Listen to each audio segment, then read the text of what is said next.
Money Mondays by the opensource.club is your information resource. Hear from experts in the financial industry, including real estate, banking, investing, legal, and more. According to a January 2019 report from LendingTree, the national housing market is cooling, but there are still some markets that remain competitive, and St. Louis is one of those cities. Thanks to high-paying tech jobs, St. Louis is enjoying a housing boom, a boom just as significant as Los Angeles, Portland, and Denver. In fact, St. Louis ranks 6th in the country. The St. Louis ranking is higher than Las Vegas, Seattle, Phoenix, and even New York. I'm your host, Dick Hewlett. Today's Money Monday segment of the opensource.club, where we're talking about how real estate agents can save you money with ReMax agent Dean Porter. Now, Dean moved to St. Louis in 1983 as the director of marketing and sales for the Adams Mark Hotel. For 9 years, he worked that job and was the sales leader in the company. His first job in real estate was 25 years ago, and shortly thereafter, he became a ReMax agent. Dean is a successful real estate agent. His first year as an agent, he sold 21 homes that made him Rookie of the Year. Today, he averages about one home sale a week. Welcome, Dean Porter. Hey, thank you for having me, Dick. Well, I got to ask you, what prompted you to get into the real estate business? Well, I was a corporate baby growing up. My parents moved, I think, 9 times in the first 20 years and would always be buying the worst house on the block. So I spent my time around real estate, moving in and out of real estate, and working with my parents on repairing real estate, or at least trying to stay out of the way. Well, it sounds like a perfect fit for your talent. You are very successful. Well, I work hard at it. I take a kind of a consultant's role in the process, and I like to work. It's more than a sale for me. Can you elaborate on what it means to be a consultant?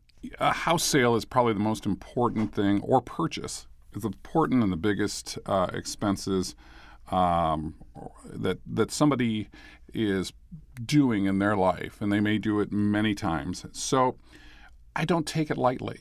To many agents, it's just a sale. But to me, I'm looking for to add value to the actual sale itself.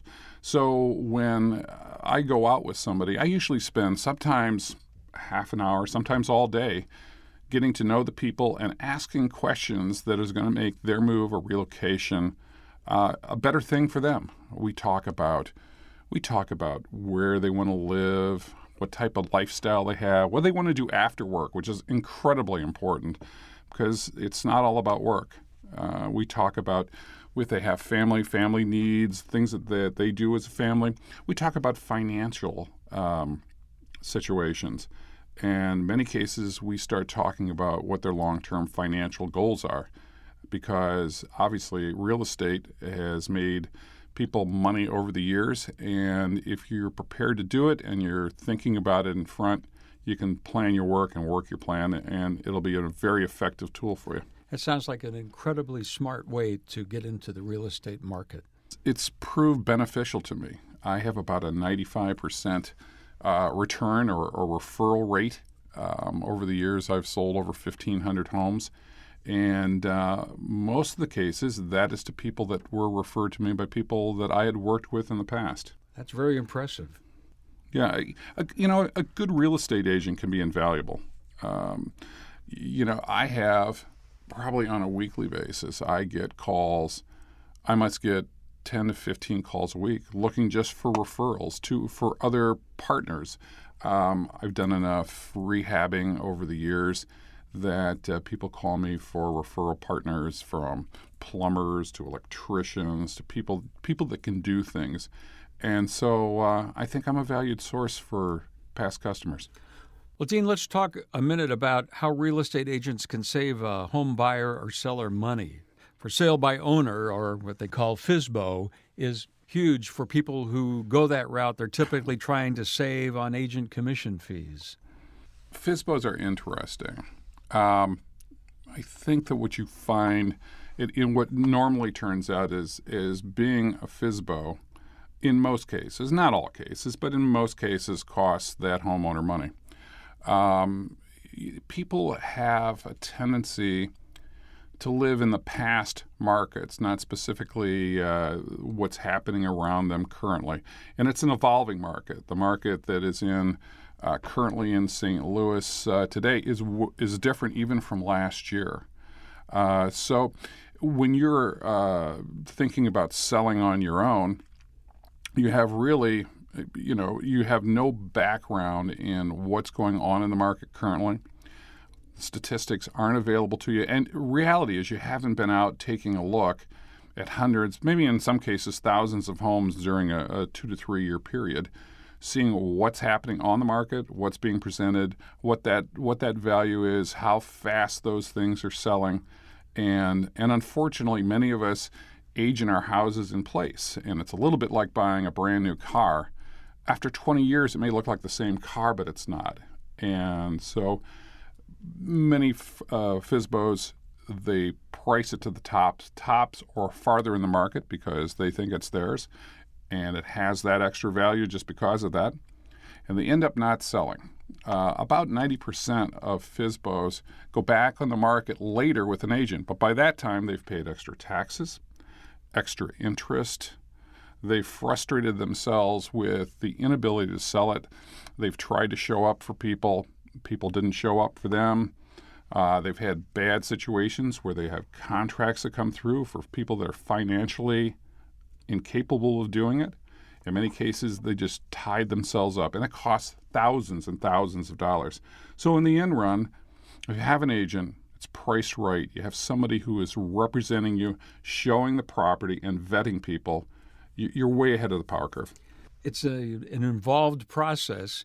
And interestingly enough, Forbes magazine published an article that says FSBO sellers actually make less money than home buyers who use a professional and a certified agent. Yeah, that is absolutely true, because if you're priced right to begin with, or you understand the market and the place in the market you're at. Let me give you, for instance, in today's market, if you are a seller at 130 to 250,000, you might find yourself, if you price yourself a little lower than you thought, with multiple offers, bringing them back up to and over what you thought might be current list price. And that's to everyone's benefit. Well, let's flip the conversation around and talk about the home buyer. LendingTree says that St. Louis home buyers have higher credit scores and larger down payments than the industry average. Is that important? Absolutely. It goes almost without saying that the higher your credit score, the better your loan is going to be. And in the last few years, banks have tightened up on lending restrictions, and given what your FICO score might be, will actually dictate what your actual what your actual interest rates might be. So people that have under 700 FICO score, as an average, they will probably be paying half point more than the people that are running 700 to 800 as a FICO score. And I think the interesting part about St. Louis is it's been an affordable town for a long time, and it's across the board. It's not just in housing.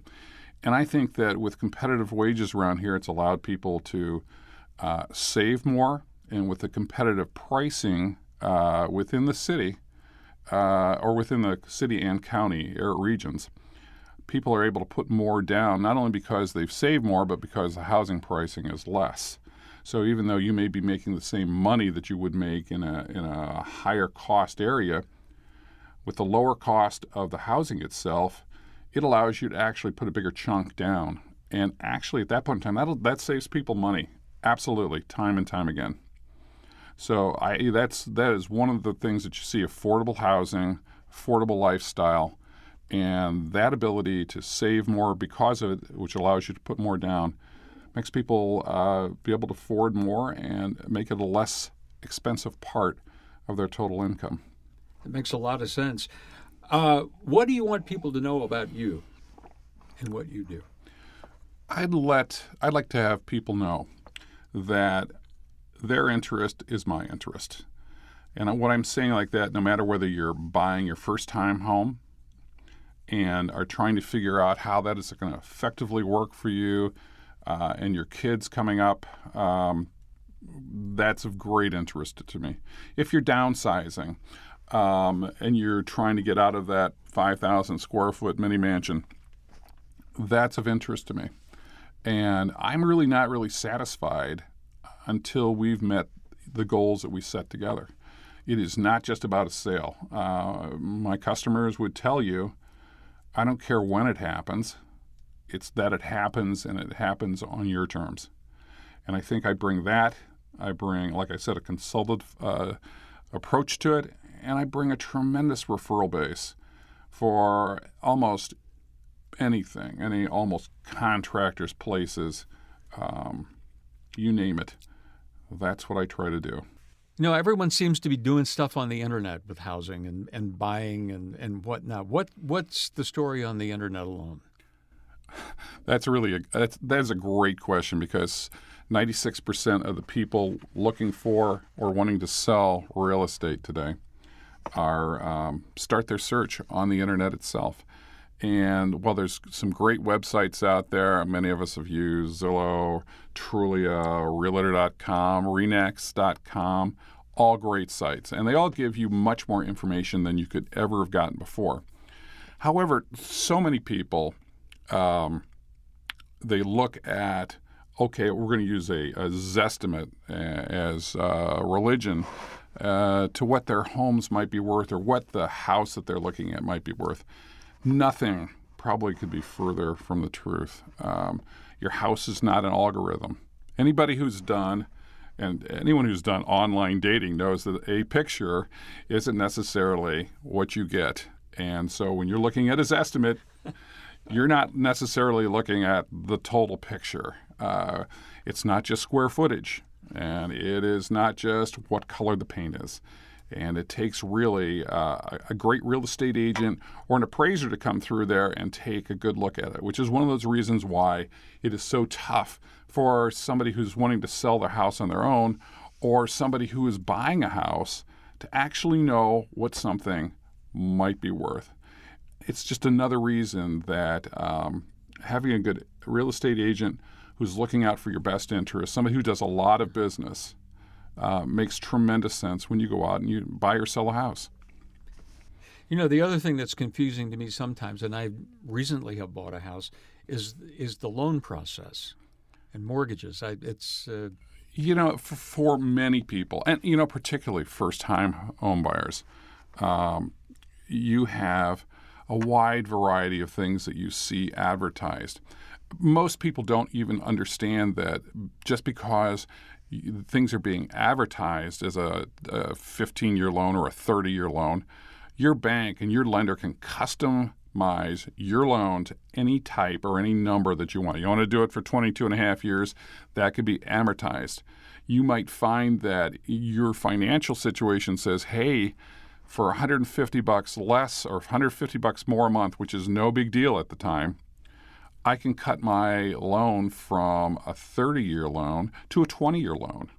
And in 10 years, I'm going to own 50% of that. Well, if you think about where you want to be in 10 years from now, would you rather have $6,000 to $7,000 of a $400,000 loan paid off, or would you rather have $200,000 paid off? Part of the problems that got us into the situation in the 2000s were not enough money down and too long of loans.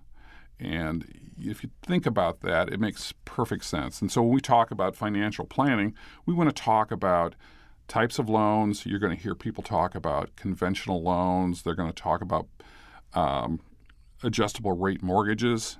Those are interesting, and what the implications of those are to you in the short term. So once again, thinking ahead on where you want to be in 5 to 7 years. Or balloon notes. Those were great in the early 2000s. You got teaser rates at 3%, but they ballooned to 7 in 3 to 5 years. So you've got that. You've got low money down payment loans. You've got federal loans. You've got FHA loans, HUD loans. There are U.S. government Department of Agriculture loans. So there's a whole bunch of different products out there. Plus, rehab products that go along with them.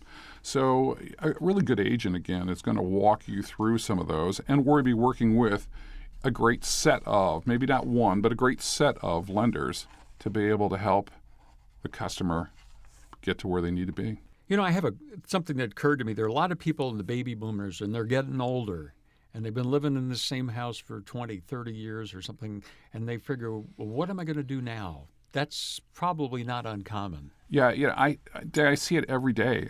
We have people that have lived in the same house for 30 years. Maybe it's not a big house. Maybe they're comfortable in it, but they are house rich, and they are their income poor, or they're in a house that is multiple stories, and they really need to get into a single level, and they're not ready to go to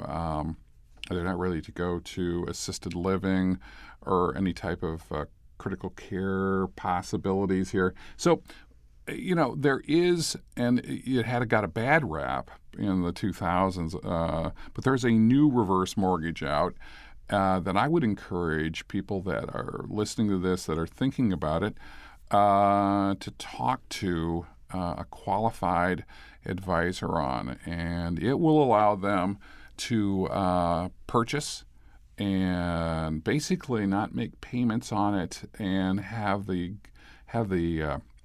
loan guaranteed by the federal agencies. I really recommend they think about it and reach out. I'd be happy to give people recommendations on that, and they can talk to qualified lenders on those specific products, because they'd like to stay there, they can't stay there, and they need the money that they've got in equity, and they're not sure where their next move is. And this, in some cases, is a solution, a housing solution for them, maybe for the next 10 to 15 years. It's a lot of stuff to consider.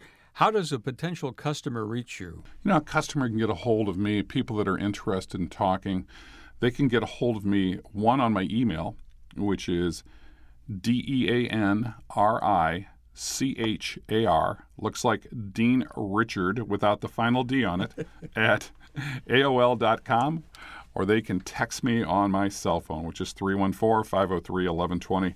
Love to talk to them. That email address will be posted on the opensource.club website. And thank you, Dean, for your time.